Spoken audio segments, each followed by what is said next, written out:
नाज़रीन अस्सलाम वालेकुम।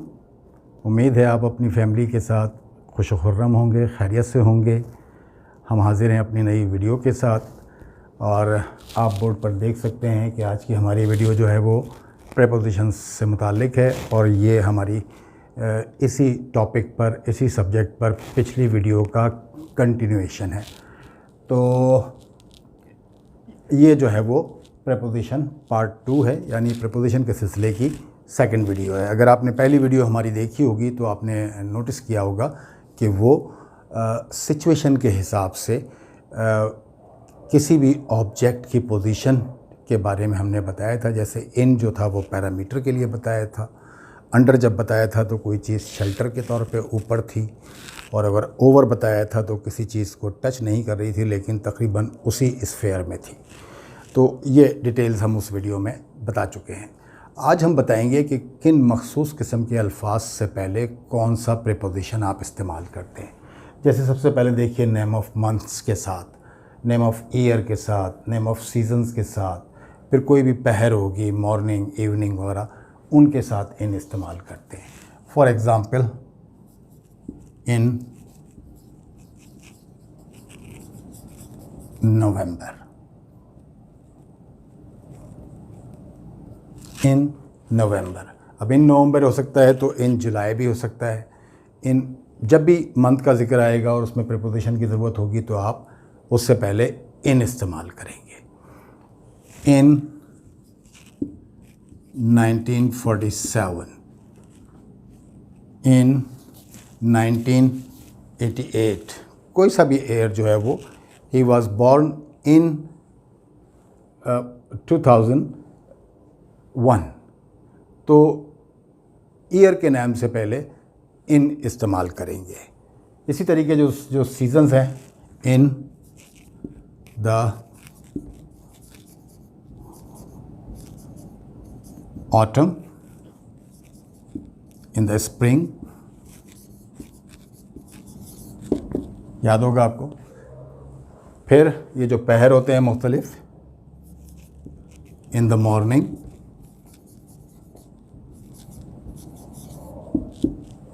ठीक है, in the evening, in the afternoon.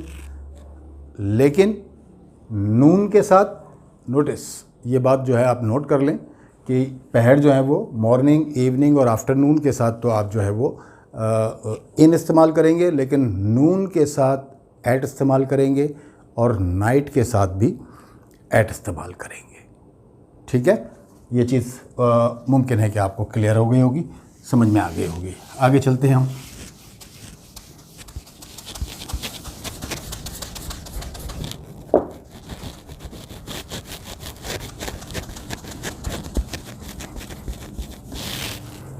अच्छा, मैं आपको हेडिंग नहीं बताऊंगा, मैं आपको वैसे बताता जाता हूँ हेडिंग और फिर साथ में मिसालें यहाँ पर लिखता जाऊँगा। टाइम ड्यूरेशन के लिए, टाइम ड्यूरेशन से मुराद इन 5 minutes, I am coming back in 5 minutes, he will return from USA in 6 months. आप 6 जो है और 5 वैसे भी लिख सकते हैं, FIVE और SIX करके। तो इस तरीके से इन 20 ईयर्स, तो जो टाइम ड्यूरेशन होगी, चाहे वो मिनट्स में हो, आवर्स में हो, डेज़ में हो, वीक्स में हो, मंथ्स में हो, ईयर्स में हो, उसके लिए जो है आप इन इस्तेमाल करेंगे। इसके अलावा इन अ न्यूज़पेपर,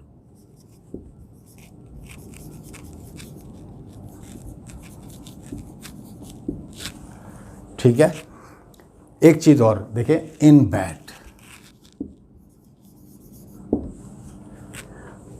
वैसे अगर आप देखें तो हम इसको जो है वो बिस्तर पर, उर्दू के हिसाब से देखें तो हम बिस्तर पर सोते हैं, ठीक है ना। तो ऑन बेड कभी नहीं कहेंगे, एट द बेड कभी भी नहीं कहेंगे। बेड को जो है वो एक पैरामीटर के तौर पे लेते हैं, जो रेक्टेंगल शेप में आमतौर पे होता है या स्क्वायर शेप में होता है, तो उसको हम हमेशा इन बेड कहेंगे। बेड से पहले जो प्रीपोजिशन आएगा वो इन आएगा। सिमिलरली इन चेयर, चेयर को भी वो आप कहते हैं he was sitting on the chair, नहीं, इन chair.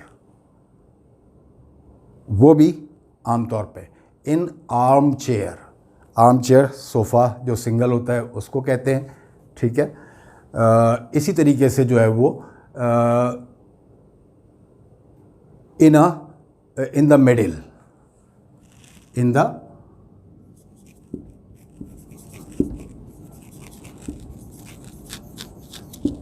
The middle, but top और बॉटम की जब बात आएगी तो आप जो है वो एट इस्तेमाल करेंगे, at the bottom, at the top, लेकिन इन द मिडिल होगा। ये बात नोट रखने वाली है, ठीक है। At the top, at the bottom, but in the middle. जिस तरह से इन अ न्यूज़पेपर था, इसी तरीके से इन अ बुक है। इससे आगे जो है in a photograph, in a car,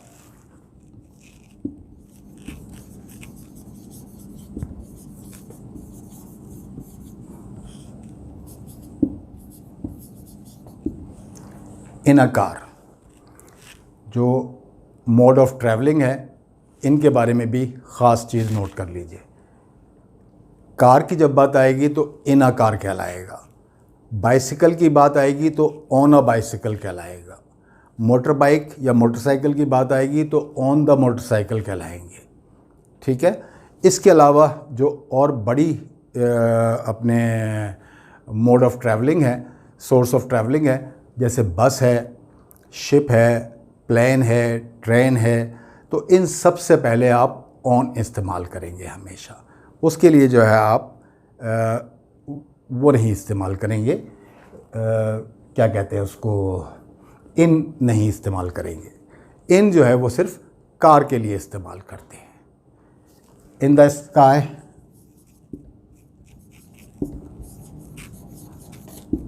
इस तरीके से जो छोटी बिल्डिंग्स होती हैं उनके लिए इन द हॉस्पिटल,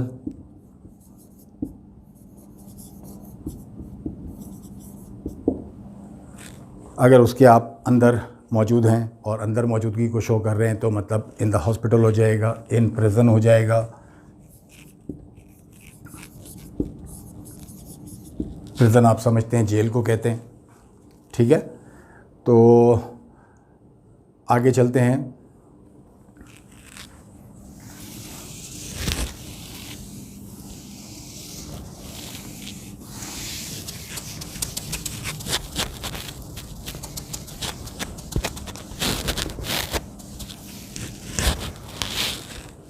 तो इन द प्रिज़न हो गया।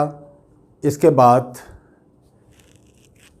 बाकी जो बिल्डिंग्स हैं, जैसे होटल बताया मैंने आपको, हॉस्पिटल बताया, प्रिज़न बताया, तो इनके लिए आप एट और इन दोनों ही इस्तेमाल कर सकते हैं, ठीक है। और in the end,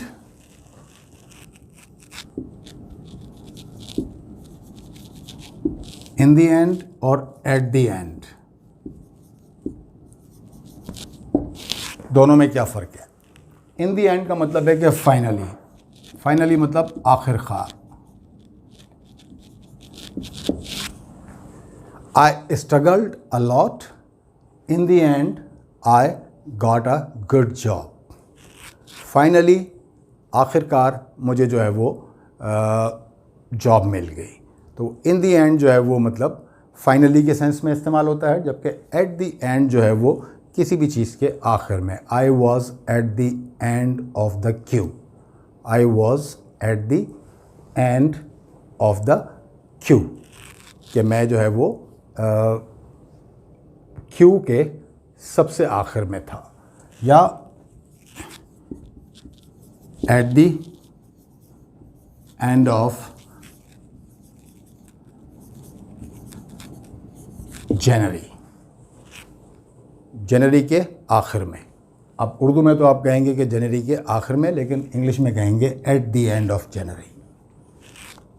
the result will be announced eight the end of January, eight the end of this year, ठीक है। अच्छा, अब देखिए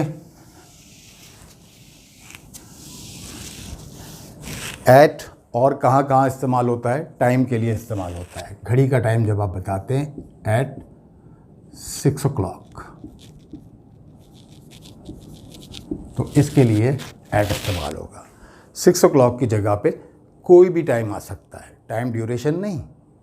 टाइम ड्यूरेशन में इन 5 minutes, इन 2 days, इन 6 weeks अलग फ़र्क है। एग्जैक्टली जो घड़ी में टाइम बज रहा हो वो जब आप बता रहे होंगे, या जिस घड़ी के टाइम के वक्त कोई काम हुआ है या होगा वो बताएंगे, तो आप जो है वो एट 1900 hours, 1900 hours का मतलब ये है कि शाम के 7 बजे। ठीक है, 24 hours की जो टाइम बताने का तरीका होता है ये वो है। इस तरीके से फेस्टिवल के लिए किसी भी किस्म के होते हैं, at Eid, at Christmas, at Easter, और भी कोई एट होली, एट और दूसरे जितने भी त्यौहार वगैरह होते हैं सालाना या साल में 1, 2, 3 दफ़ा जो भी होते हैं, उनके लिए जो है वो हम एट इस्तेमाल करते हैं। इस तरीके से एट द मोमेंट फ्रेज़ है,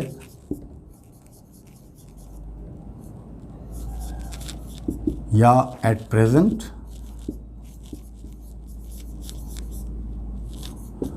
दोनों की मीनिंग तकरीबन एक ही होती है। एट द मोमेंट माने भी इस वक्त, और एट प्रेजेंट माने भी इस वक्त।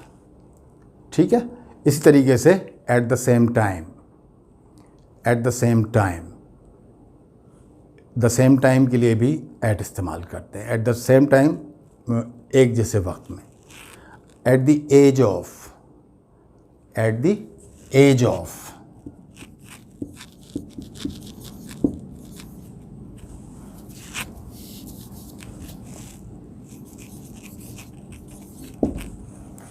at the age of 60, at the age of 18, at the age of 40, he was married at the age of 45.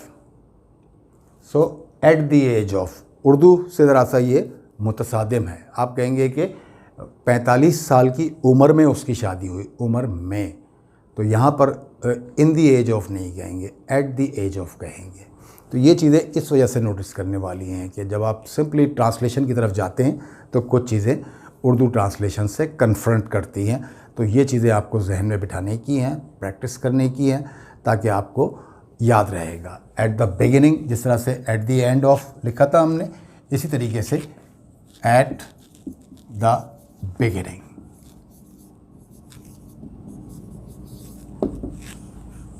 ठीक है, तो ये जो है वो एट के जो वो कुछ इस्तेमाल हैं। और आगे चलते हैं पोजीशंस के लिए। एट,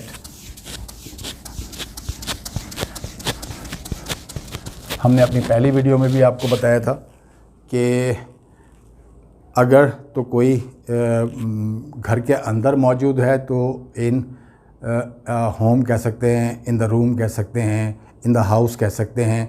लेकिन अगर कोई दरवाजे के बाहर खड़ा हुआ है तो आप कह सकते हैं कि एट द हाउस, मैं आपके घर पे खड़ा था, तो I was standing at the house. ठीक है, मैं घर पे खड़ा हुआ था। तो उस वक्त जब बात कर रहे होते हो तो हम पूरी बिल्डिंग की बात कर रहे होते हैं, ख़ास पोजीशन की बात नहीं कर रहे होते। तो आइए आगे चलते हैं। एट द बस स्टॉप,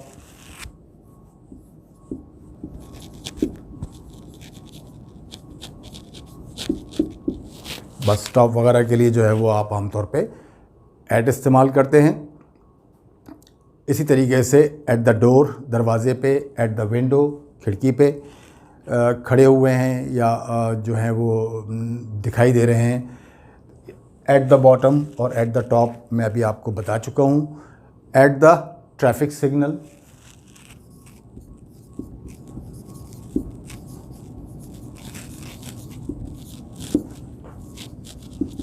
इसकी मिसाल मैंने जो है वो अपनी पिछली वीडियो में भी दी थी कि जब आप जाके ट्रैफिक सिग्नल पे खड़े होते हैं तो you are at the traffic signal.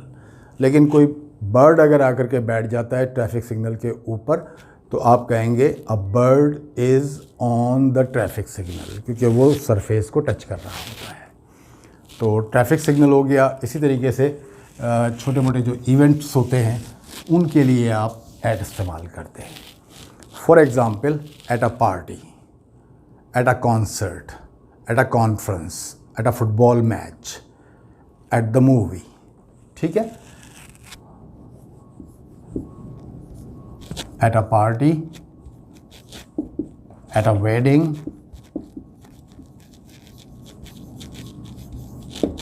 बाकी अभी मैंने आपसे जो रिपीट अभी बताए थे ज़बानी, उनको मैं फिर रिपीट कर देता हूँ। पार्टी के अलावा अ कॉन्सर्ट हो गया, उससे पहले ऐड लगेगा। अ कॉन्फ्रेंस हो गई, उससे पहले ऐड लगेगा। या अ फुटबॉल मैच हो गया, और एट द मूवी, इनके लिए भी जो है वो आप जो है वो एट इस्तेमाल करेंगे। इसके अलावा मुख्तलिफ़ प्लेसेस के लिए एट वर्क, और at a station, at an airport, at the बीच।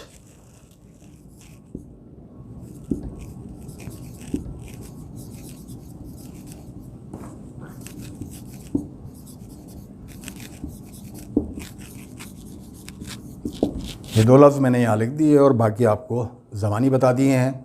आप चाहें तो वो उसको नोट्स अपने ले सकते हैं।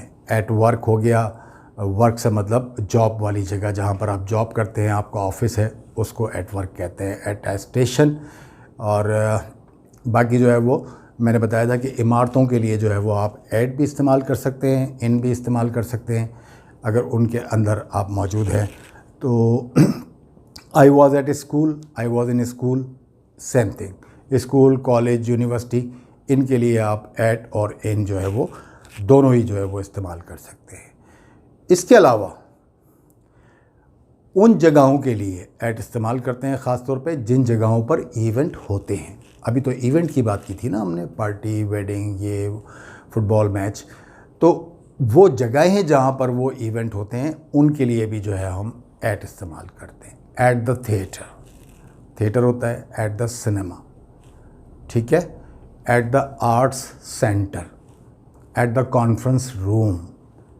इसी तरीके से मुख्तलिफ जो है वो आप बना सकते हैं। At the marriage hall, at a marriage hall, at a banquet.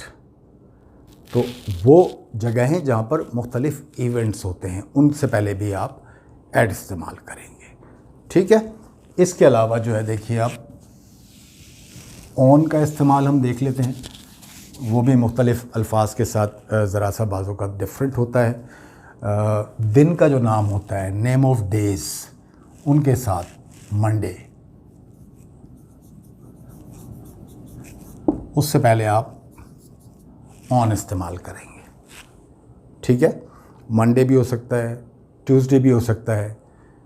उन सब के लिए जो है वो साथ के साथ जो हफ्ते के दिन हैं, ऑन संडे, ऑन सैटरडे, कोई भी इस्तेमाल हो सकता है। जब दिन हो सकता है तो फिर तारीख़ भी, ऑन 8 मई कर लें, ऑन 8 मई। आगे आप चाहें तो मतलब ईयर जो है वो अलग से आप लिख सकते हैं, लेकिन अगर सिर्फ ईयर लिखेंगे तो फिर इन, अभी मैंने थोड़ी देर पहले आपको बताया, इन 2021 लिखेंगे। लेकिन जब महीने का नाम आएगा या तारीख़, सॉरी दिन का नाम आएगा और तारीख़ आएगी, तब जो है वो आप यानी ये 24 घंटे की है ना, एक दिन जो होता है दिन का नाम वो भी तकरीबन 24 घंटे का होता है। तारीख़ जो होती है वो भी 24 घंटे में चेंज हो जाती है, डे भी 24 घंटे में चेंज हो जाता है। तो इस तरह से जो है वो एक्टिविटीज़ के लिए, और 24 घंटे से ज़्यादा जो मतलब फिर वो इन 2 वीक्स, इन 5 वीक्स टाइम ड्यूरेशन मैंने आपको बताया था। मंथ का जो नेम होगा उसके साथ इन नवंबर, इन सितंबर, ये बिल्कुल शुरू में मैंने आपको बताया था अगर आपको याद हो तो। इसी तरीके से जो है वो कुछ और भी अल्फाज हैं, मैं आपको बता देता हूँ। ऑन अ पेज, इसके साथ भी ऑन इस्तेमाल करेंगे। इसके अलावा ऑन हर नोज़, नाक पर अगर कुछ है चेहरे के किसी हिस्से पर, on her cheeks, on his cheeks, इनके सब के लिए जो है वो आप जो है अपने ऑन इस्तेमाल करेंगे। इस तरीके से जो डायरेक्शन होती हैं, ऑन द लेफ़्ट, लेफ़्ट, और ऑन द राइट,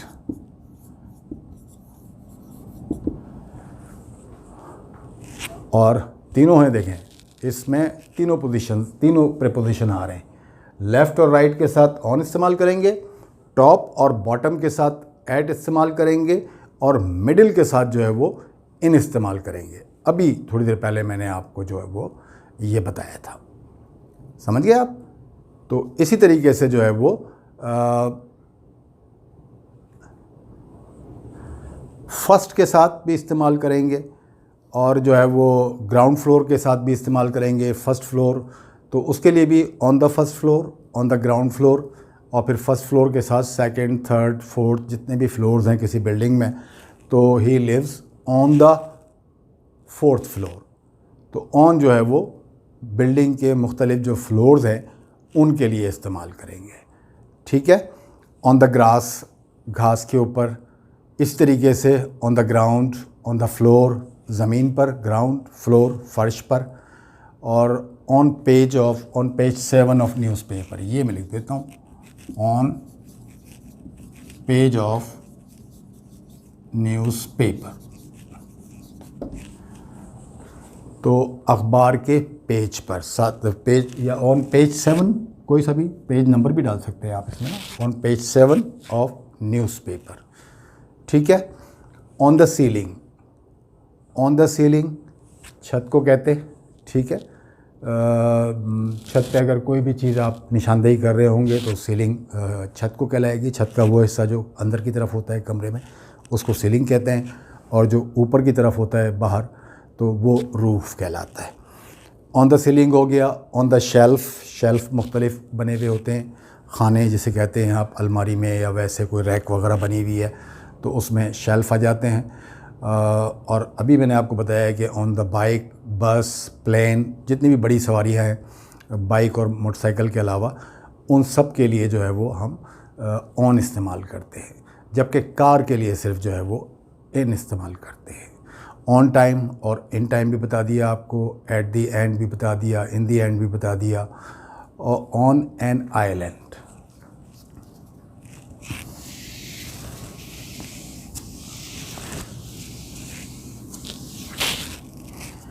जगह के लिए जो है देखिए, कंट्री होगा तो इन इस्तेमाल करेंगे, सिटी होगा तो इन इस्तेमाल करेंगे, लेकिन जब आप आइलैंड कहेंगे तो ऑन इस्तेमाल करेंगे। On an island, in the city, in the country, बड़े शहर के लिए या बड़ी मतलब कंट्री के लिए जो है वो आप इन इस्तेमाल करेंगे, जबकि आइलैंड के लिए जो है वो आप ऑन इस्तेमाल करेंगे। On the way, I am on the way, मैं रास्ते में हूँ। अब देखिए उर्दू में कहेंगे मैं रास्ते में हूँ, रास्ते में मैं, लेकिन इंग्लिश में कहते हैं on the way. I am on the way, मैं रास्ते में हूँ। इसी तरीके से आगे चलेंगे, कोई भी चीज़ किसी की निशानदेही करेंगे मैप के लिए तो आप कहेंगे कि ऑन अ मैप। मेन्यू जो होटल्स वगैरह में, रेस्टोरेंट्स वगैरह में आमतौर पे होता है, कोई भी लिस्ट होती है तो आप कहेंगे मैंने अपना नाम लिस्ट में देखा, ठीक है ना? I saw my name in the list नहीं कहेंगे। उर्दू की ट्रांसलेशन के हिसाब से तो इन द लिस्ट होना चाहिए, लेकिन असल में उसके लिए ऑन द लिस्ट आप इस्तेमाल करते हैं, ठीक है? इसी तरीके से किसी भी खेत में तो आप कहेंगे on a farm, on the back या फ्रंट के लिए भी इस्तेमाल करेंगे। ऑन द बैक किसी भी चीज़ के पीछे या किसी भी चीज़ के आगे तो ऑन द फ्रंट इस्तेमाल होगा। इस तरीके से ऑन टेलीविज़न, कोई भी चीज़ आप देख रहे होंगे तो ऑन टेलीविज़न कहेंगे। और जो है वो फ़ोन पे जब बात कर रहे होंगे तो I was talking on the phone, on phone कहेंगे। ऑन स्ट्राइक, ऑन स्ट्राइक मतलब हड़ताल पे होना।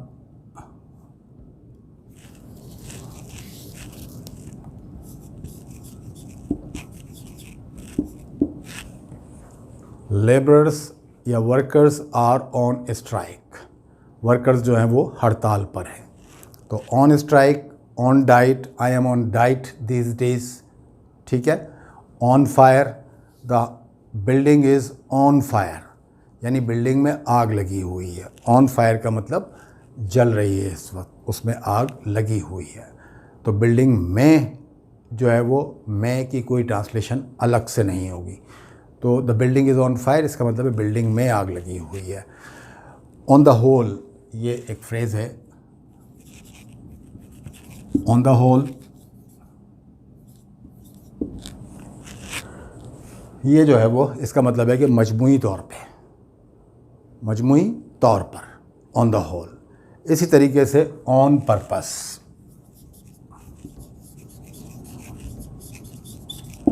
ऑन पर्पस के माने हैं जानबूझकर, deliberately. He did it on purpose, ये उसने जानबूझकर किया। ठीक है, तो ये मुख्तलिफ़ अल्फाज के साथ प्रीपोजिशन जो इस्तेमाल होते हैं, इनमें से कई एक ऐसे हैं जो उर्दू ट्रांसलेशन से कन्फ्रंट करते हैं, तो इसलिए इसमें आपको बताना ज़रूरी था। और कोशिश की है कि कम से कम टाइम में आपको ज़्यादा से ज़्यादा इन्फॉर्मेशन जो है वो ट्रांसफ़र कर दी जाए। हमारी जो प्रीपोजिशन पे अगली वीडियो यानी भी इसका पार्ट 3 होगा, वो प्रीपोजिशनल फ्रेजेस होंगे कि कुछ अल्फाज ऐसे हैं कि जिनके बाद मखसूस प्रीपोजिशन हमेशा इस्तेमाल होते हैं। मैं 1, 2, 3 यहाँ पर ऐसे लिख के आपको मिसाल के तौर पे बता देता हूँ, और इस तरह के फिर कई एक फ्रेजेस जो हैं वो उसमें शामिल होंगे। जैसे आफ्रेड ऑफ, ऑफरेड के साथ ऑफ इस्तेमाल होता है। डिफरेंट के साथ हमेशा फ्रॉम इस्तेमाल होता है। इसी तरीके से आफ्रेड ऑफ, डिफरेंट फ्रॉम, और गुड एट, किसी चीज़ में माहिर होना। ठीक है, तो इसी तरह की एक तरह से ये नेक्स्ट वीडियो की हमारी हाइलाइट्स हैं। इसमें जब अल्फाज आएंगे तो ये भी शामिल होंगे, और भी बहुत सारे प्रीपोजिशनल फ्रेजेस इस्तेमाल होंगे। तो अगली वीडियो तक के लिए आपसे इजाज़त चाहते हैं। अपना और अपने आसपास के लोगों का ख्याल रखिएगा। अल्लाह हाफ़िज़।